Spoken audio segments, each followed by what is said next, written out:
লজ্জা জিনিসটা সবার ভিতরেই থাকে, কিন্তু কারো ভিতর কম, কারো ভিতর বেশি।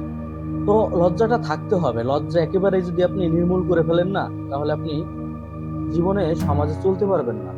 আবার লজ্জাটা যদি আপনার একেবারেই না থাকে, তাহলে আপনি কিন্তু অনেক সময় অপদস্থ, পদদলিত হবেন। এটা কিন্তু বাস্তবেই এখন জীবনে দেখা যায়। নারীদের বিশেষ করে লজ্জাটা দরকার। ছেলেদের লজ্জাটা না হলেও হয়, তবে কিছু কিছু সময় ছেলেদেরও লজ্জাটা না থাকা দরকার।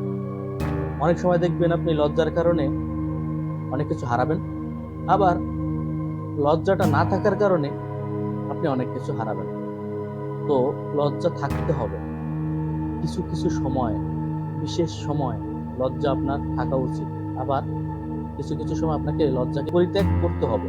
তবে মেয়েদের বিষয়টা সম্পূর্ণটাই আলাদা।